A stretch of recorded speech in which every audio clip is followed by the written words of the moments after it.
Amphan ইয়াতে ত্রাণের সামগ্রী আত্মসাৎ এবং আবাস যোজনার কাটমানি নেয়ার অভিযোগে উত্তাল হয়ে উঠল হিঙ্গলগঞ্জ।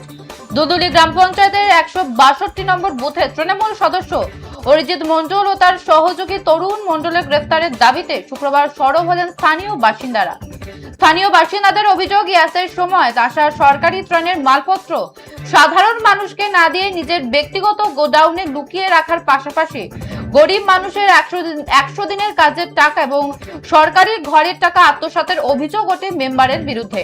শুক্রবার সকাল থেকেই অভিযুক্তদের অবিলম্বে গ্রেফতারের দাবিতে প্ল্যাকার্ড হাতে বিক্ষোভ দেখান গ্রামবাসীরা। দ্রুত ব্যবস্থা না নেওয়া হলে আগামী দিনে আরো বড় আন্দোলনের হুঁশিয়ারি দিয়েছেন ক্ষুব্ধ বাসিন্দারা।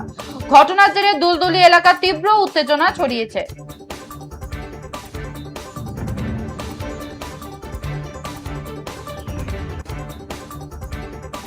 যে খবরের দিকে নজর রাখছি, আমফান ইয়াসে ত্রাণের সামগ্রী আত্মসাৎ এবং আবাস যোজনার কাটমানি নেওয়ার অভিযোগে উত্তাল হয়ে উঠল হিঙ্গলগঞ্জ। দুদুলি গ্রাম পঞ্চায়েতের 162 নম্বর বুথে তৃণমূল সদস্য অরিজিৎ মণ্ডল ও তার সহযোগী তরুণ মণ্ডলের গ্রেফতারের দাবিতে শুক্রবার সরব হলেন স্থানীয় বাসিন্দারা। বিষয়ে বিস্তারিত জানবো, টেলিফোন লাইনে রয়েছে আমাদের প্রতিনিধি সুকান্ত দাস। সুকান্ত, গ্রামবাসীদের ঠিক কি অভিযোগ রয়েছে?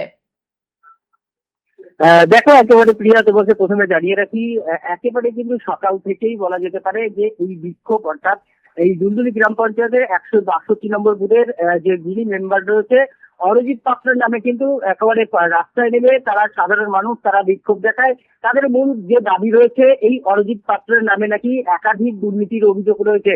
দেখো, এবং ত্রাণের মাল সামগ্রী থেকে শুরু করে এবং যে আমফান বুলবুলের একাধিক জিনিসপত্র কিন্তু তিনি একটি নিজস্ব এবং ঘরে বা অর্থাৎ গোডাউনে কিন্তু তিনি মজুত করে রেখেছেন এবং তিনি সাধারণ মানুষকে দেননি। কারণ এই যে তার ক্ষোভে কিন্তু সেই গোডাউন থেকে এবং সাধারণ মানুষ তারা কিন্তু আজ বের করে এবং আসবাবপত্র থেকে একাধিক জিনিসপত্র যে এবং যে আমফান বুলবুলের যে সরকারি যে ত্রাণ না দেওয়ার কারণে এবং তার পাশাপাশি এবং যে ঘরের কাটমানি থেকে শুরু করে এবং একাধিক দুর্নীতির ইস্যুতে কিন্তু তার বাড়ির সামনে কিন্তু বিক্ষোভ দেখাতে শুরু করে এবং সাধারণ মানুষ তাদের মূল দাবি যে এই অরিজিৎ পাত্র তাকে কিন্তু গ্রেফতার করতে হবে, না হলে আরো বৃহত্তর আন্দোলন করবে, এমনটাই কিন্তু তারা জানিয়েছেন। প্রিয়া, সুকান্ত, অভিযুক্তদের পক্ষ থেকে কোনো প্রতিক্রিয়া পাওয়া গেছে কি?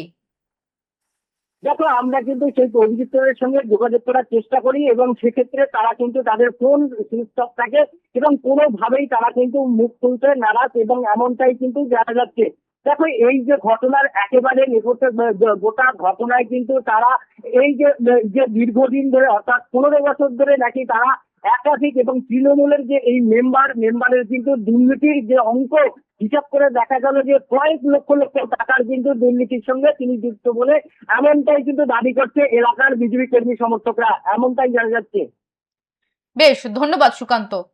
যেমনটা জানাচ্ছিলাম, আমফান ইয়াসের ত্রাণের সামগ্রী আত্মসাৎ এবং আবাস যোজনার কাটমানি নেওয়ার অভিযোগে উত্তাল হয়ে উঠল হিঙ্গলগঞ্জ। দুলদুলি গ্রাম পঞ্চায়েতের 162 নম্বর বুথে তৃণমূল সদস্য অরিজিৎ মণ্ডল ও তার সহযোগী তরুণ মণ্ডলের গ্রেফতারের দাবিতে শুক্রবার সরব হলেন স্থানীয় বাসিন্দারা। স্থানীয় বাসিন্দাদের অভিযোগ, ইয়াসের সময় আসা সরকারি ত্রাণের মালপত্র সাধারণ মানুষকে না দিয়ে নিজের ব্যক্তিগত গোডাউনে লুকিয়ে রাখার পাশাপাশি গরিব মানুষের 100 দিনের কাজের টাকা এবং সরকারি ঘরের টাকা আত্মসাতের অভিযোগ ওঠে মেম্বারের বিরুদ্ধে। শুক্রবার সকাল থেকেই অভিযুক্তদের অবিলম্বে গ্রেফতারের দাবিতে প্ল্যাকার্ড হাতে বিক্ষোভ দেখান গ্রামবাসীরা। দ্রুত ব্যবস্থা না নেওয়া হলে আগামী দিনে আরো বড় আন্দোলনের হুঁশিয়ারি দিয়েছেন ক্ষুব্ধ বাসিন্দারা।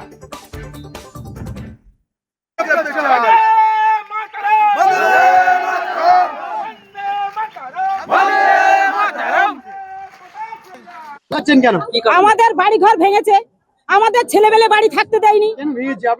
আমরা বিজেপি করতাম বলে তার জন্য আমার ওই টিএমসি অরিজিৎ পাত্র সাহেব, তরুণ মন্ডল, অসীম রাউত, এরা থেকে এরা আমরা ঘর বাড়ি ভেঙেছে। তারপরে আমরা বিচার চাই, হ্যাঁ, আর গ্রেফতার চাই, এদের ফাঁসি হোক, এদের জেল হোক। এরা যা অত্যাচার করেছে, আমার স্বামীকে রাতের অন্ধকারে মেন ফেলে দিয়েছে, হাত পা ভেঙে দিয়েছে, আমাকে কাপড় ধরে টেনে নিয়ে এই পর্যন্ত এসেছে, না হয় 1 কিলোমিটার রাস্তা।